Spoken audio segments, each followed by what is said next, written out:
Welcome to the space where creators have aligned a positive and intellectual collab of open minds. For sharing and learning from one another, it's a vibe. 𝐷𝚘𝚗 podcast on the mic. Subscribe, educator spitting bars. I guess you didn't know I'm multifaceted and humble, checking off life goals. The classroom is my comfort zone where I plant and sow seeds of knowledge, compassion, empathy, and hope. Reading is the key to unlocking your potential. Countless benefits, including cognitive and mental. Regardless of the genre, books are highly influential. Go get yours, I'll get mine. Making strides, monumental. And rock with me and get down to this new jam. Reaching out to my friends, I had a very simple plan. Educate the masses through books and life lessons. It's the grand slam. I'm out. Talanoa and welcome to the ReadswithRosa podcast. I'm really excited to introduce today's guest. She is an artist, designer, and mother. She has more than 20 years of experience as a graphic designer and was the first Pasifika art director for New Zealand Women's Weekly. She has worked on other publications, and more recently, she designed the award-winning book, NUKU, Stories of 100 Indigenous Women. In 2021, she launched her visual arts career with a virtual exhibition called 𝚏𝚗. Her work looks closely at her cultural background, her Samoan and Scottish lineage, as well as her position as a Tagata Moana artist within the Samoan diaspora in Aotearoa. It is my honor to welcome to the show 𝚐𝚐𝚗𝚆𝚘. Yay! It's so cool to have you here. How are you? I'm good. Thank you so much for having me on your podcast. Yeah. Okay, well, before we get started, I do like to give the guest an opportunity to introduce themselves. I figure I did the standard introduction that you get when you visit, do interviews and things like that. So give us the Linda self-introduction. I'm Talanoa. I'm 𝚐𝚐𝚗𝚆𝚘. On my mother's side, I'm from Mangiangi, Saliola, Lano and Samoa in Samoa. My dad's side, 𝚏𝚗𝚗𝚗𝚘 New Zealander, Scottish through 𝐵𝐴𝐺𝐿𝐼 in Scotland. And I've lived all my life no, that's not true. But yeah, I was born and raised in Auckland, but I've actually lived part of my life in Asia. I have 4 kids and happily married. Yeah, so that's me, I think. Okay, I see you wearing Moana Fresh. Are you part of that collective, or are you? Yeah. No, I'm just supporting. I love. It's an awesome store and like online store as well. But I went in there, and so I thought, so we support each other. So I thought I'll buy myself a crew neck because it's getting colder here in New Zealand. So yeah. There you go, fam. If you are watching, if you're listening, check it out, Moana Fresh. I will put their social media accounts in the bio. Get out and support our artists, our Pasifika creatives out there. So yeah, shout out to Moana Fresh. So you mentioned that you lived a part of your life in Asia. Was that work related? Were you traveling, overseas experience?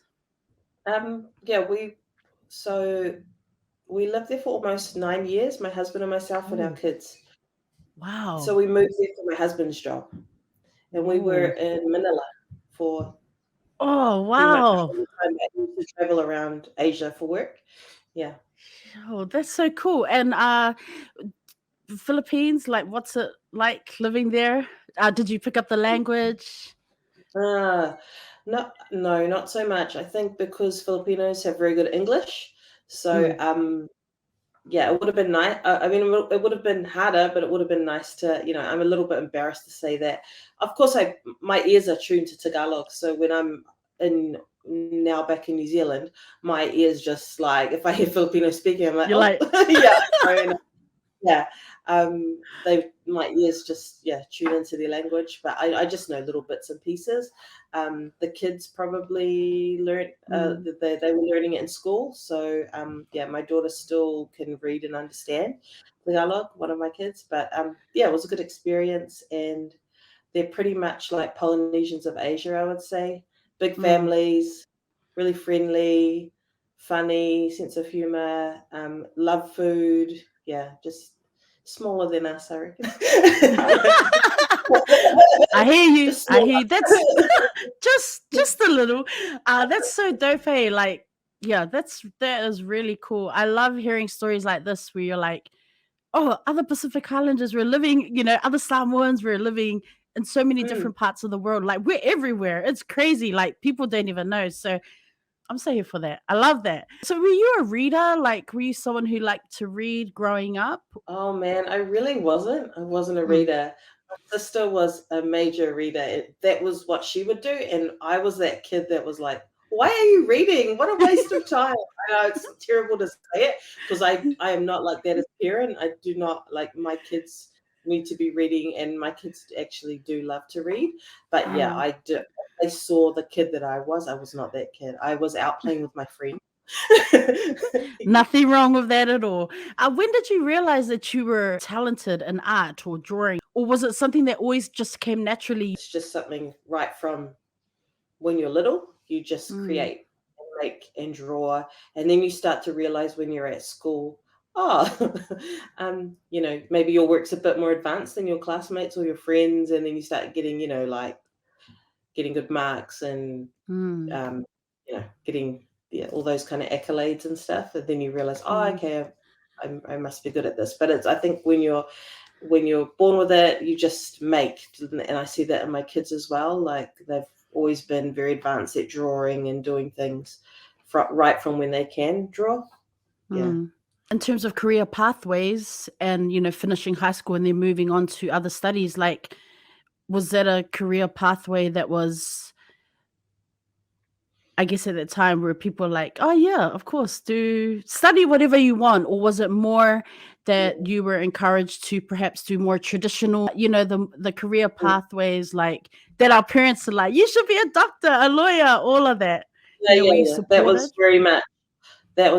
Not, my parents weren't necessarily like that, but that really was with most island families. It was be a lawyer or a doctor. Those were the things to aspire to, and of course, there's nothing wrong with those careers. But I think I actually I always knew that I wanted to do something with art. Well, I as a kid, I would say I want to be an artist when I grow up, and it was really influenced by having an uncle that was an artist. I want to. When you ask a kid, what do you want to be when they grow up? I would say an artist or a painter. So that was always there. And then as I got into high school, I was starting to think about what kind of art do I want to do. And I had an older sister that did interior design. So then I started to think about design, and I think I was tossing up between doing like textile design or magazine design. And that was pretty early on. I knew what I wanted to do. And then I was like, yeah, I'll do magazines. And so that's why I studied graphic design. But then when I was in my first year of design school, it's pretty much like art school. I was doing photography and printmaking and sculpture, and you get to try everything, and painting. And then I think my submission for that first year, the end of year submission, was all painting. And my tutors were kind of encouraging me, maybe you should, because after that first year, we were supposed to pick our major, and they were like, maybe you should do painting, because that's what you've really, that's what you're doing a lot of. And but so I was torn, because my plan was, no, I'm going to major in graphic design or visual communications. And then it was my dad that said to me, you can always paint in your own time, but maybe if you do the graphic design, at least you can get a job at the end of your degree. So that was wise. But yeah, he was encouraging of us doing creative careers, but he also, I guess the wisdom was, maybe don't be a painter full time, like something where there's jobs out there that you can work a 9 to 5. So it was good advice. So working in visual arts, was there ever a point where you were doing performing arts, like No. music and dance? You never went down that pathway at all, not even for fun? No.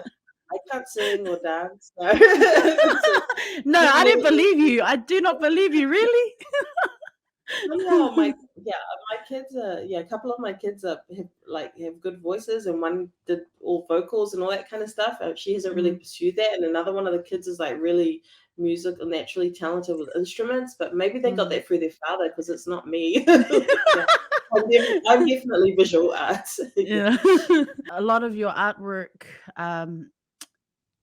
you draw on your heritage, those different elements of your identity. When you were growing up, did you ever go through phases where you were like questioning your identity? Like, do I fit here? I don't fit there.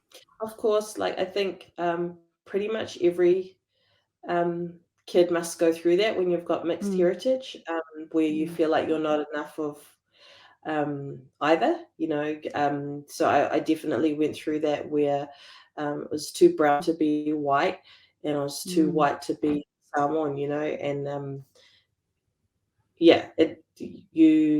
I think that's just the way it is when you get labeled and so that's just something that you have to, I guess, resolve as you mature and grow and become comfortable in your own skin and comfortable in who you are, and then accepting that you're enough. The work that you mentioned, my first body of work called Half, that's actually what it's all about. It's about being half caste, but I guess that was my first body of work, like getting back into painting, and I was trying to think, what do I want to paint about? And so I went back to myself and my identity, and I used that glass being half full or half empty as a metaphor for that in my artwork. And the conclusion was that you're not half this or that, you're a whole person and you're complete in whatever you are. So but that just comes with time and having being comfortable with who I am, and Yeah, was that part of body of work what you did under the fellowship residency in 2022, or was that before that? No, that was prior to that. I think that was 2021. Yeah. It was pretty much like well, I had been wanting to, when we moved back from Manila back to New Zealand, because I had been, the whole time we were living overseas, I was there supporting my husband's career, and I'd kind of put my graphic design and all that kind of work on the back burner, and I just focused on, raising our kids. We went over with 2 kids, and I was pregnant with a 3rd one, and then we had a 4th one. So, my life really was about being a mum when I was there. And so when we returned home, it was like, what am I going to do now? Like, well, actually, in that transition coming home, that's when I started doing work for with my friend for NUKU, just creating their brand identity. And so that was getting my self back into design work again, and out of like mummy mode. And and then when I was thinking about what do I want to do, like, do I want to work full time? Do I want to do graphic design full time, or do I want to get into my painting, because that had always been my passion. But as I just, when you work and when you work as a graphic designer, you work your 9-to-5 job, and then you have all these freelance jobs because people are always asking you to do other things. So there really isn't any space to paint. So that's why I didn't paint for many, many years. And so when we moved home, my husband kept encouraging me, you should get back into your painting. So it was really in like 2021 that suddenly I got this urge to paint. And when I look back at kind of like what I had done previously, and I was thinking about, what do I want to paint about though? What do I want to say? That was kind of my starting point. And I guess all my work I've done since then for the last couple of years is all, it's evolved like the way that it looks, but it's all saying the same thing. It's still talking about my identity through this visual language that I'm creating myself. Can I ask, you mentioned that your role when you were living overseas, you're just being a mum, you're just being a mum to your kids. Was it difficult for you going back to New Zealand and getting back into graphic design, like career-wise? Like, I'm sure there are, other mothers out there who do an amazing job, and then eventually you're like, oh, my feet are getting itchy again. I want to try this. I want to try that. Was that difficult for you, or was it just, you just carried on as if you weren't even away? I think it's difficult because you when you're not working all the time, you could kind of start to confidence would be something that you would lack because you haven't been doing it day in, day out. So that's why I just do like little small jobs for people and just kind of get that design muscle going again and like how do I use the programs again, like trying to get my head around that kind of thing. I mean, I did little things along the way, but it wasn't paid work. I did logos for people, or I did all my kids whatever. I think I did like a school yearbook or something like that. But, I was waiting for that. I was like, come on. I was like, drop the bomb. You must have done something big. I like that. Oh no, like just helping them and stuff. But yeah. But I think it's hard when you're coming back and then you're thinking about actually applying for jobs and you look at ads and you're like, because I went through that, and I'm like, there's like a big hole in your CV because there's been like, 9 years or something where you haven't been in paid employment.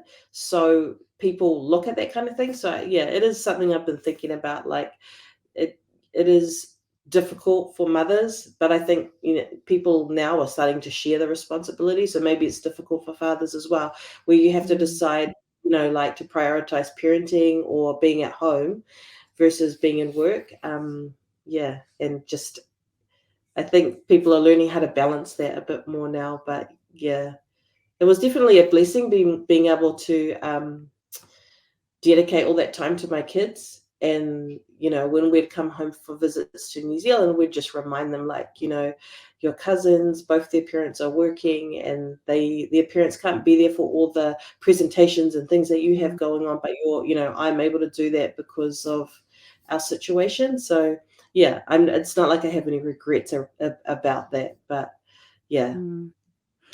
I can't remember actually how I came across your book. I'm always like, I tell you, actually, it might have been Twitter. I feel like someone tweeted it that I follow, and that's where I came across your book because I'm always looking to connect with authors, just artists who are putting books out there. I was excited. I was like, hey, what is this? Then I searched you up. Okay, like not stalking, like research. and I was so curious. And one thing that caught my eye, like I work at an international school, and so the term third culture kid, it's commonly used in these spaces. Yeah. But when I looked you up on Instagram, the first thing I saw was third culture kid. Oh my God. I was like, is she a teacher or something? How does she know this? I mean, because it's the first time I've seen another islander use it. So I was like, what was this? So for those, Linda, for those who don't know what I'm going on about, could you just explain the term third culture kid? Yeah, so I'm not a third culture kid, but my kids are third. So on my Instagram, I have third culture kid mother. So it's basically like when your kids grow up in another country or another culture that's not either of their parents' culture, it's like a third culture. So for my kids growing up in Manila in the Philippines, 2 of them were born there. So it's not Samoa, it's not New Zealand, it's not Scotland, it's not, like it's a completely new place for all of us. But and I mean, within that expat life, people can move around to numerous countries, and kids can end up growing in maybe like 5 or 10 different countries. And so their sense of home is it's a question when people ask TCKs, where do you come from? They'll say, I don't know, what do you mean? Because if they've lived a life where it's like nomadic and you've like spent 3 years here, 3 years somewhere else, it's really hard to pin down what you call home. Yeah. Let's talk about the book. By the way, if you are listening via the podcast platforms, theforeverstories.com, check the bio, click on that website, go check it out, purchase the book. Don't make any excuses, fam. We got to support our creators and our artists. Okay, considered as one of the first books that was printed in the Samoan language for Samoans, 𝚤𝚤 𝚤𝚊𝚕𝚢, The Myths and Legends of Samoa, was a multi-edition publication owned by many throughout the South Pacific and beyond. However, very little was known about the artist Iosua To'afa, who illustrated the book. So, Tagata Moana, artist of the Forever Stories, is the story of an artist who influenced generations, is told through the words and eyes of his contemporaries, his students, and even his family members. So, this book that Linda and these amazing folks that she brought together, we will talk about them in just a moment. I mean, this book celebrates the life and art of a brilliant creative force. Again, your uncle, Iosua To'afa, illustrator of that 1976 iconic Talanoa Myths and Legends of Samoa. So can you walk us through this journey? At what point did you decide, hey, your uncle, teacher, someone who really influenced you as an artist, you're going to put this project together? Because there's two things. It wasn't just the book, it's also the exhibition that comes along with it, goes side by side. So when did this start? Was it 2021, 2022? At what point did you kind of sit and go, you know what, this work needs to be out there, we need to put these stories out there? Well, I think I got the idea about 2019. And the initial idea was, so growing up, I always had when I say we, I mean like my siblings, always had the sense of, well, obviously we knew our uncle, we knew his work, but just the lack of recognition that he had. So we were aware of that our whole lives. And then I think in 2019, when I was thinking about what I wanted to do and getting into art again, and I was coming up with ideas, and I thought about doing an exhibition where it's his work, some of his work, and then my work. And the original idea was that it was going to be Myths and Legends reimagined. So I was going to choose a story from the book that he's illustrated, and then I'm going to do it in my own style, and we'll just be side by side. So that was the original idea. For whatever reason, I put it on the back burner, and I never thought about it again until maybe last year, a year ago. And the idea of the exhibition came up again. And this time I had been practicing only for a year, and I built this really great community of other Pasifika artists who had become friends, and they were supportive of me. And then I suddenly thought, oh, what if I do a show where it's a group of artists, it's not just me, and they will respond to his work in this exhibition. So originally it was just an exhibition. And so I approached, I kind of made a list of Samoan artists, and I also thought that it would be great to launch it around Samoan Language Week. And so, the galleries here, they often do call for proposals. So I put in this whole concept, asked different artists, and they were all keen to be on board. Some knew his work, some didn't. Yeah, most of them knew his work and some didn't, and that was fine. They were all enthusiastic to be involved. And then one of the artists, I think, said to me, oh, you should really do a book. And I thought, oh, yeah. I had done NUKU. I'd worked on NUKU as a designer, not as a creator of the book. And I thought, yeah, I could do a book. And so that's kind of how that started. Which was That's so cool. Because I think I put the proposal in, and then I got approved. They chose my idea for the show, and so it was scheduled for Samoan Language Week. I think it started on May 28th, and the show was going to open on May 27th. But it was in a year, and I had decided to do this book. Yeah, so there was not a lot of time to do it, basically. Wow. If you're listening and watching, this exhibition opened on May 27th.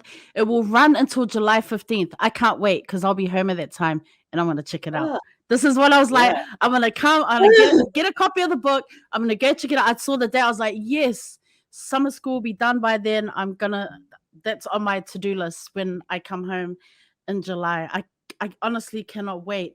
So if you're out there in Auckland City, or anywhere in New Zealand, really, and you are heading up to Auckland, Mangere Arts Centre, come on, fam. Let's support our Moana artists, our creatives, and just, build community. This is what we do, fam. Check it out. Like I said, the foreverstories.com. Check out the website. Click the link. Support by buying the book if you can.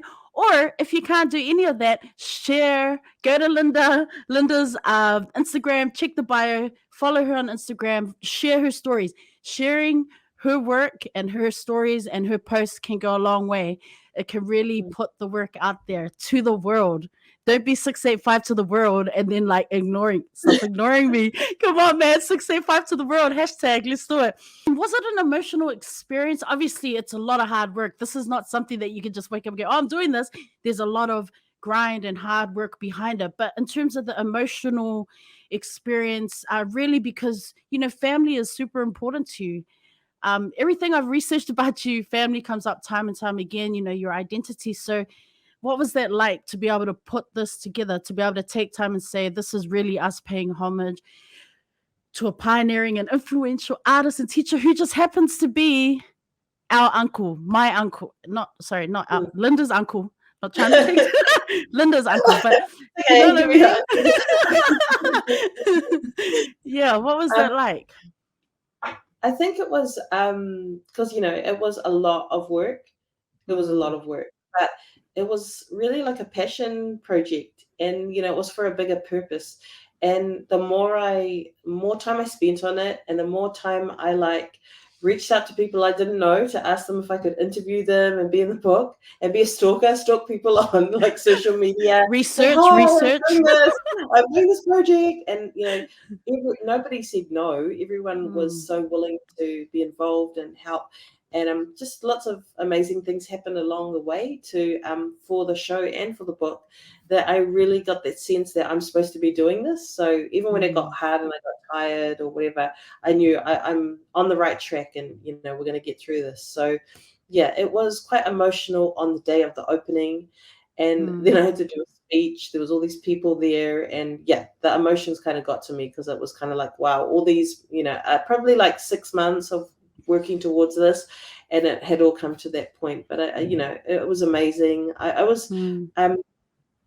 just think from the exhibition point of view, the way that it's set up is one gallery. There's a big opening between the two, but on one side of the gallery is just dedicated to my uncle's work, and it's just work that my family owned, that he's given us over the years. So we got a lot of things reframed, and we've set it up. There's like archive material, and then on the other side, on the bigger side, is all the contemporary artists practicing today, and it's their response to his work and to the original book.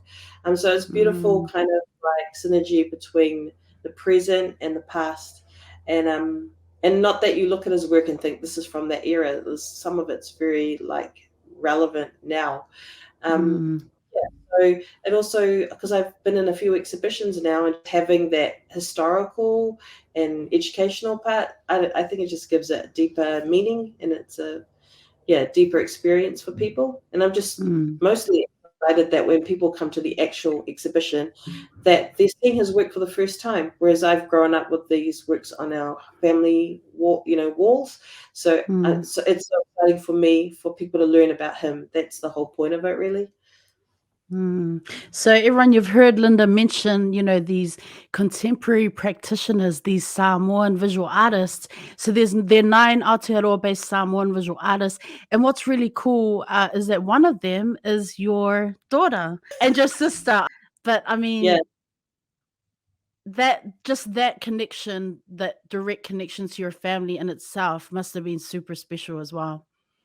Yeah, it's really beautiful to have that multi-generational aspect to it. And with my uncle, he was all for that. He would have been really supportive of my daughter 𝚬𝚐𝚘 being on the show, and he would be really supportive of her art and what she's doing. So yeah, I just thought it was a cool thing to have her in it. And I think she did really well. So Oh, that's awesome. Can you drop the name or shout out the other artists that were also featured in the exhibition? Or so there's Alison Leawanai, so that's my sister. 𝚬𝚐𝚗𝚡, who's a very well-respected artist here. He's been practicing for many years now, and achieved loads of things in the art world here.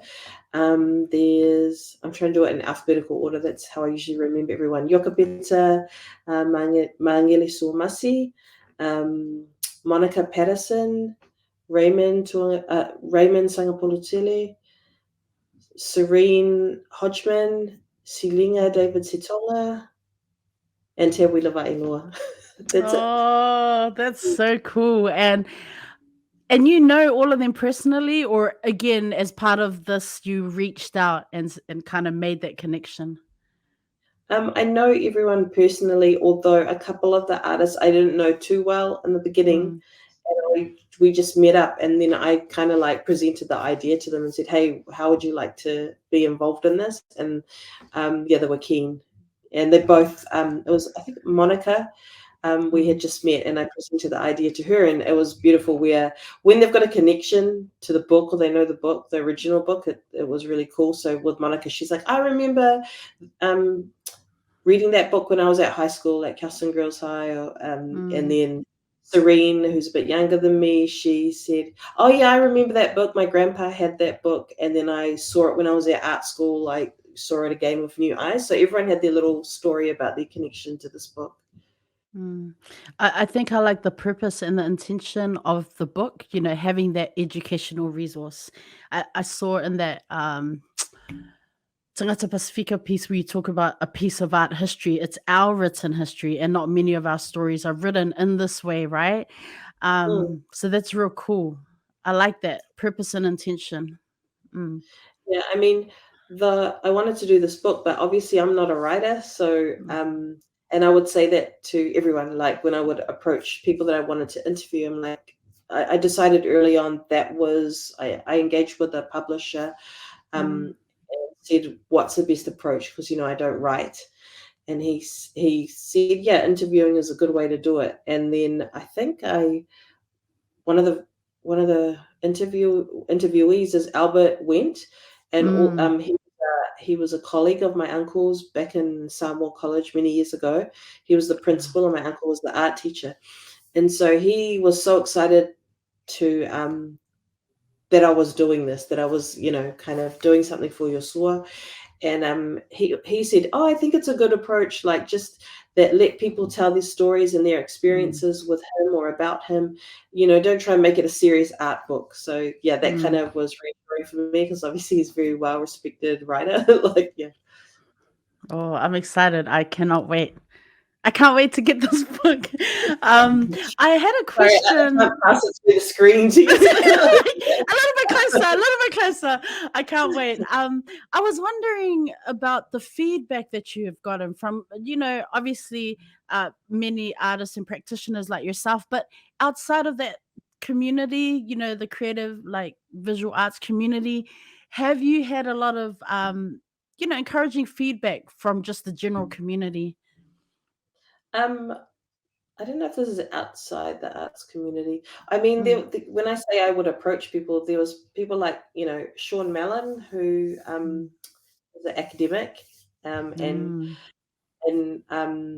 he's with Te Papa, but he put together that 𝚬𝚘 book. Yes. Yeah. So I just approached him. I just emailed him. I got his email from someone, and I was like, hi, I'm doing this. Because I had he's obviously written a lot about art history in the Pacific. So my sister had pointed out to me in one of his books from the early 2000s, which I have, Samoan Art and Artists, there was like a one-line mention of our uncle. So I was like, oh, well, he knows who he is. So I reached out to him, would you mind like writing a foreword or something like that for this book, or just making some kind of comment? And he was so encouraging. And he said, of course, because he was like, we need more of our history and our stories written down. So he was all for it. So I don't know if that really answered your question. No, I thank you for sharing that. That's super cool. Were you surprised? I mean, actually, you probably weren't surprised at how well known your uncle was, when hearing these stories, right? I mean, I think when growing up here in Auckland, what I was trying to say to people and how I came up with the whole concept for the show and everything in the book was that people don't know the hymn, but they know the original Legends book.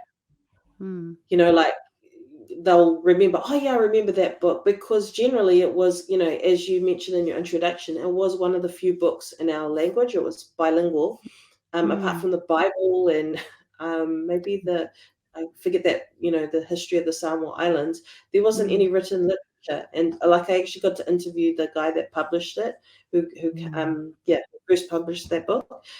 And that was his whole thing. He said, there was no books. That's why he wanted to do that. And I asked him, why did you do Myths and Legends? And he said, oh, because it had a wide appeal for like children and adults, and that's why they chose that to be the first book that they published.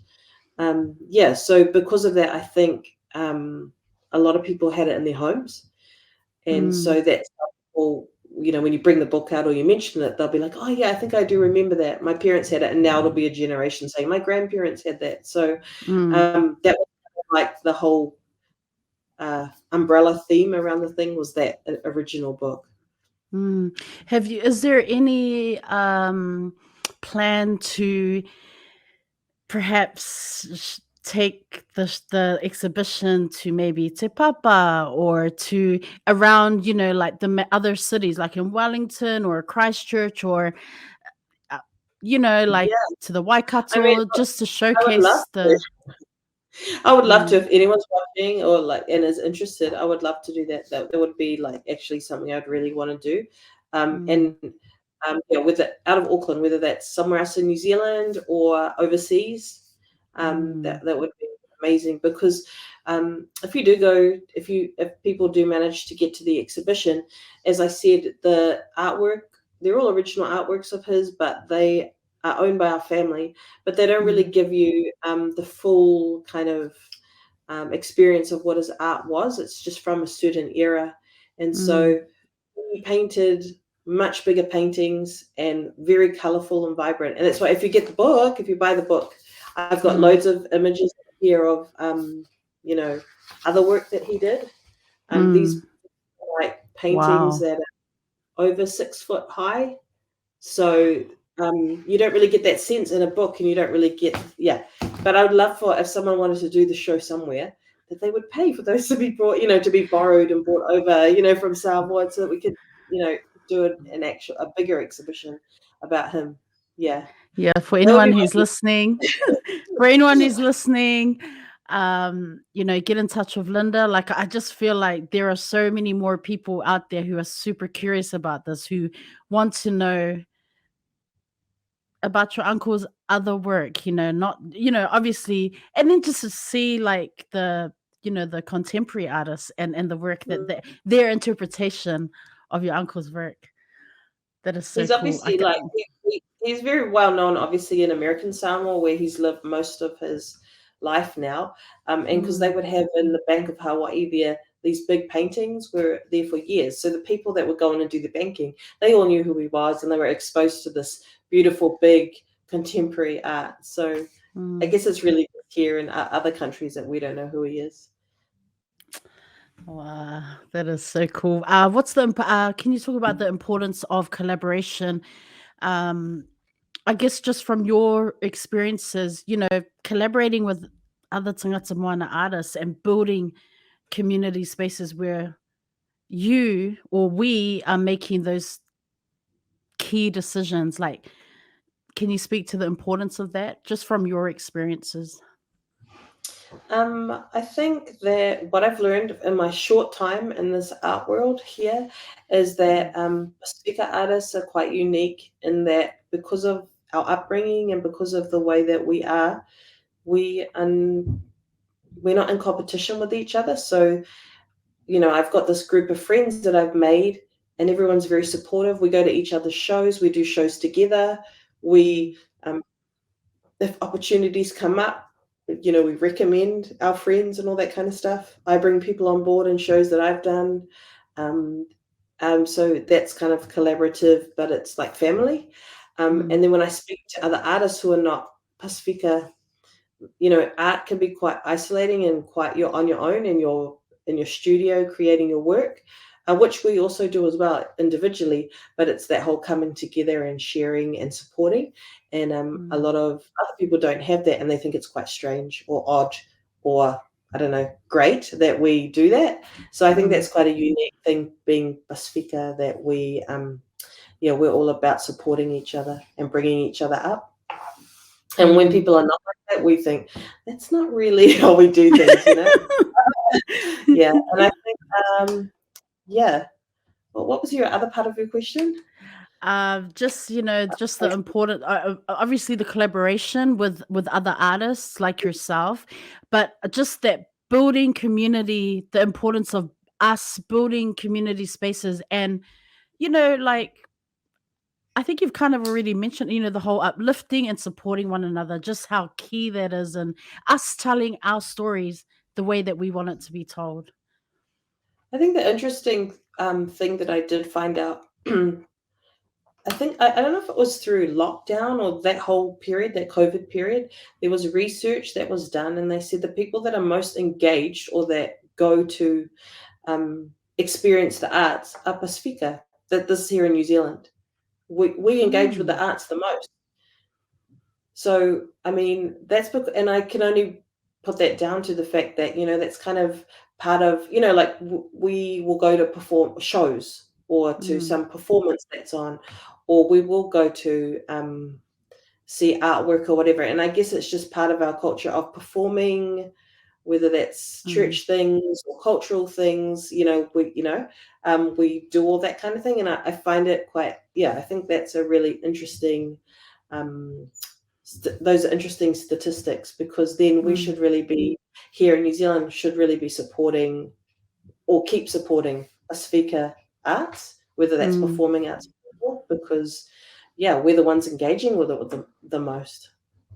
I definitely miss that part of home, is like, I'll see a show on or something. I'm like, oh, I want to go. Oh, but then it's finished before I come home. It's obviously now we can access things via social media. You can catch like snippets and, clips and things like that, but it's just not the same as being present, if that makes any sense. So when I checked, I'm going to drop it again. Mangere Arts Centre exhibition is running until July 15, fam. Please get out there and support. If you can, buy the book. If not, connect with, these artists online where you can, and just share the stories and share the work. Like, it honestly goes a long way. I'm excited. I cannot wait. I hope there's no floods before July 15th. Hey, no more flooding in Auckland, okay? Cut it out. No rain.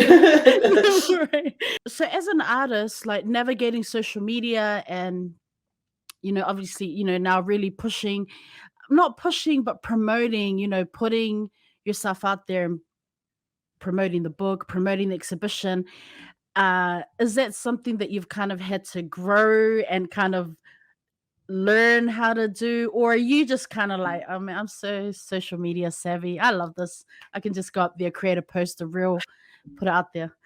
No, it's definitely like I think I got on Instagram 2 years ago. Yeah. My husband probably created the account for me, and that was just to put my work out there. Yeah. And then but actually it's been an amazing tool. I'm grateful that I have a teen. Well, I've got 3 teenagers in the house, but my eldest teen, she will be my unpaid social media content manager. I'll ask her, oh, what do you think of this? There's been times when we're driving the kids to school, and I'm like, can you post? And I'm just driving and telling her, I'm dictating, blah, blah, blah. And can you, she's had to teach me things that I don't know how to do, but I do know how to do now. So that's been really helpful. But yeah, actually, if it wasn't for Instagram, a lot of the opportunities I've had wouldn't have come about. So, like, as I said, I've only been doing this full time for 2 years now, the painting part of my career.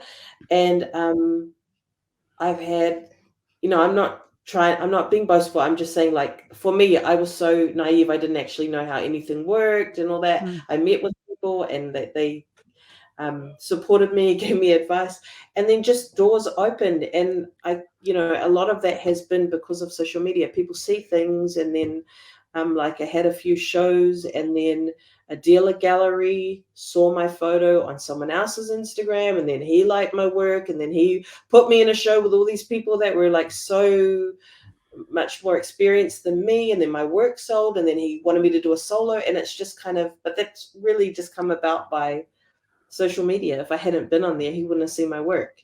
Yeah, so a lot of it that is really cool. That's why I have learned how that I need to keep posting and sharing things, and and not overdo it because people, yeah, it's like a fine balance. And yeah, I'm still learning, but yeah.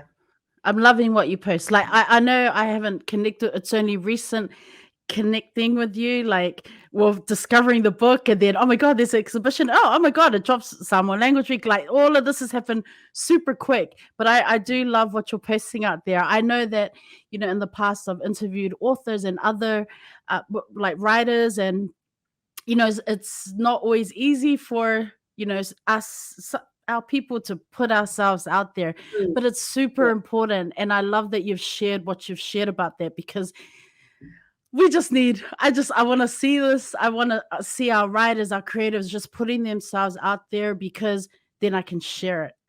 Because I know I have so like followers that have not even been exposed to Pasifika, Moana artists, all of that stuff, music, books. So I just want to put on blast. You know, I feel like, to be honest with you, because I wasn't on Instagram, like, you know, 2 years ago is when it kind of started. And then I just started following all these art accounts and stuff like that. I have my personal one, and then just one dedicated to art and creative things. And it was like, I just opened up this new world that I had shut myself off from. So it's like that, you know, it's like once you know, social media can obviously be a rabbit hole that you go down, but if you know, it can also be a positive thing. So it was kind of a crack up in the beginning, because I was like, oh my gosh, where have I? It's like my eyes have been open to this world that I've been shut off from. I've been living in Manila, and I'm surprised you didn't get onto it sooner, living in Manila, to be honest. I think I might have had a personal account, forced to have it. So if, you know, if I wanted to buy something and they were like, you could only buy through Instagram, I was like, what is Instagram? Like, I was just Facebook, really. Well, I love what you're doing, and just keep doing it, because there are people who have yet to discover you, Linda, and just these amazing folks that you're collaborating and building community with. So important. You're a mom. How do you take care of yourself when you're taking off the artist and designer hat, painter hat, curator hat, and you're a mom, and you're just, how do you look after yourself, take care of yourself? I don't know. I think being a mum is a balancing act, and I've got a supportive husband, you know, like he supports what I do. I couldn't do this if it wasn't, you know, for his support.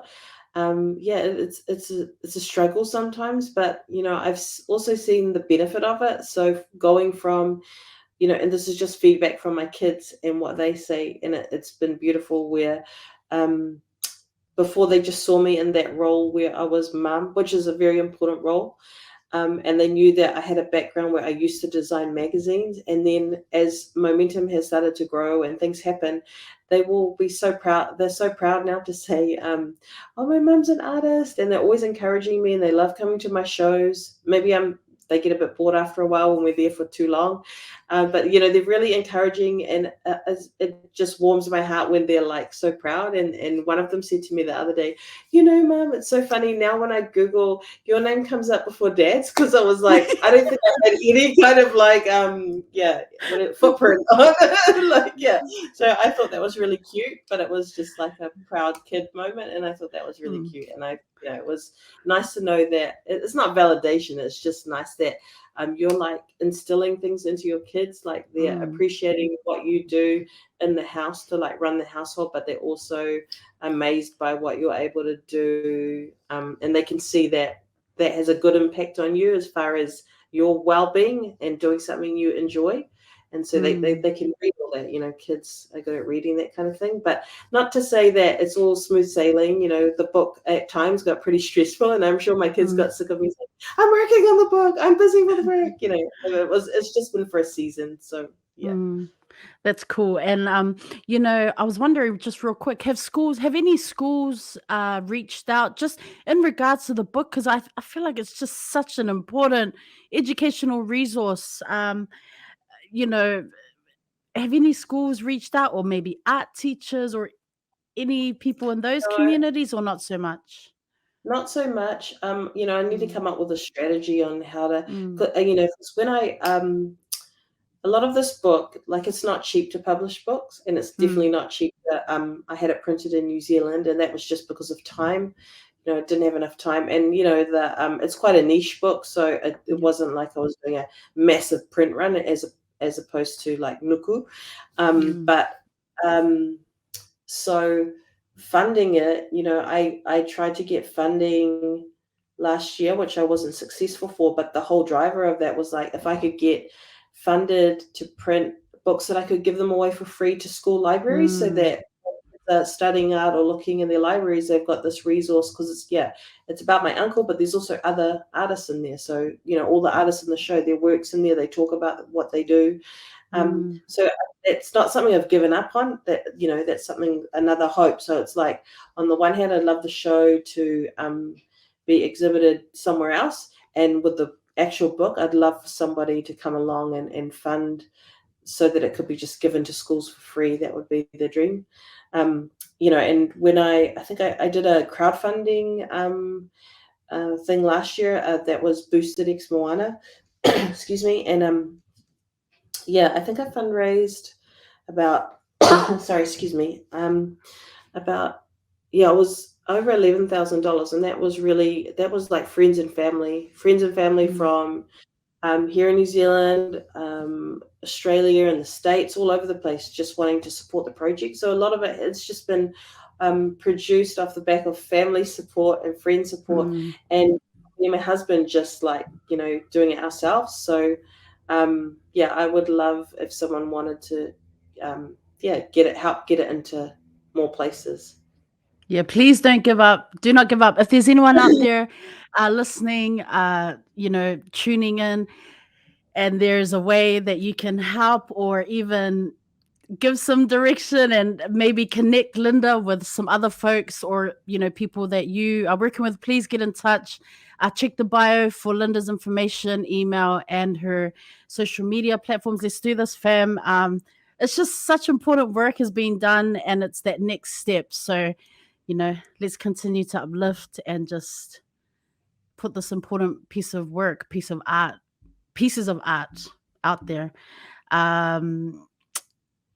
Since we're at the book recommendations, we're near the end, and we're at the book recommendations part. Plug the book. Plug the book for listeners and viewers. Okay, here's the book. This is, well, you asked me a question earlier on about, have I had any great feedback? And just one thing that was really encouraging to me at the time when I was creating this, my head was trying to just get this book completed. So I put so many hours into it, interviewing and just getting out of my comfort zone. But when it got to the proofreading stage, the proofreader was I actually haven't met her in person, but she just loved it. And it was so good to have outside eyes read it, and somebody that reads material all the time. She goes, "Oh my gosh, what a ride. I loved it. I loved all the stories, and I can't wait to see the show." So for me, that was so encouraging, because, I'd just been working on this thing, and I got to the point where I was like, I don't even know if this is good, but it was so good to have an outside person that, she said, she also came back to me and said, that will definitely be one of my favorite reads or the work that she'll have to do this year is this book. So I don't know if that's a good plug, I reckon. Yes. Yeah. I basically designed it so the first half of the book is all about my uncle. It's all interviews from other artists and other family members. There's examples of his work in there. There's like candid pictures and stuff. It also highlighted for me other artists in here that probably haven't had their dues or, the same recognition. 𝚐𝚐𝚗𝚆𝚐𝚗𝚆 is another artist. And then in the second half of the book, which is like in a different stock, so smoother stock, you can feel the difference when you go there. It's a design kind of thing. All the work from the show. And then every artist has written, their connection to the original Myths and Legends book, what they did so it's rich. It's got loads of work in there. As a teacher, I can't wait. I'm so curious. Like I need to see the exhibition with my own eyes, but I just cannot wait to read the book. Any upcoming projects that you are looking that you can speak on, or some something that we can plug and put on blast, or anything to look forward to over the next few months or even next year? I've got a show coming up a couple of shows coming up this year, and one that's in September that will be at Bergman Gallery in Auckland. And that show's actually going to be with my sister. And Bergman Gallery is quite, their gallery in Auckland is quite new, but they've been many years in the Cook Islands. So, a lot of their artists are Pasifika, mainly all the artists are Pasifika artists. So that's going to be cool. I don't actually know. That's now that I've finished the show and the launch and all that kind of stuff, I have to start painting again, like for a new body of work. So there's that, and there's probably another show coming up that I did recently called We Were Here, and that show was about the history of Pasifika people in K Road, the K Road area. And so another gallery wants to pick up that show and do it on a bigger scale. So yeah, that's probably those two things for now, and we'll see what else comes up, and just trying to sell books. And we're trying to sell these books, fam. We are trying to sell these books. I can't wait to continue. You know, I'm looking forward to just continuing to follow obviously your social media posts and see what you're putting out there. If I see something show coming up, I'm gonna share it and put it on blast. Thank you. I really just wanted to say thank you so much, Linda. This has all happened super quick within the span of 2 weeks. Yeah, and I'm so grateful for your time. You know, you are a mom, and this is precious family time right now. It's a weekday. So I just really appreciate your support and just for coming on the podcast. I cannot wait to share this just with my followers and just people who have just never heard about your uncle, about you, about this exhibition, about the book, about all these other amazing folks and creatives, Pasifika, like Moana artists. I just can't wait to put it on blast. I really want to wish you, just wishing you and your family all the best. You know, are we halfway through the year? Man, 2023 is just flying by real quick. Malo lava for, you know, just the work that you've been doing. And now as you begin to paint a new body of work, I just cannot wait to see what you have up your sleeves. So yeah, much alofa. Much alofa. And yeah, I'll hand it over to you. I like to ask the guests just to drop some final gems or final words of wisdom, just to wrap up the show. But yeah, thank you for sharing a bit of you and your story. Oh, thank you so much, 𝚏𝚗𝚘𝚘, for having me on the show. It's a just really awesome opportunity. Thank you for the support. Yeah, I think any last words would just be, I didn't see myself that I would be in this position. I would never have thought I would have done this book. And so I guess my encouragement to you is, you know, sounds so cheesy, but like follow your dream. Yes. I mean, if there's something in you that, you know, that you've got nothing to lose, just give it a go, give it a try. Yeah. And that's what I've done. And I've just gone for it. The way that I look at everything is, you know, I just reach out to people, I apply for things, I put proposals in, I have ideas, and I just have that mentality. They can either say yes or no. And if they say no, it's not meant to be. It's not a rejection. It's just a no, it's not meant to be for now. And I just keep chasing and keep going. So that would be my encouragement to others.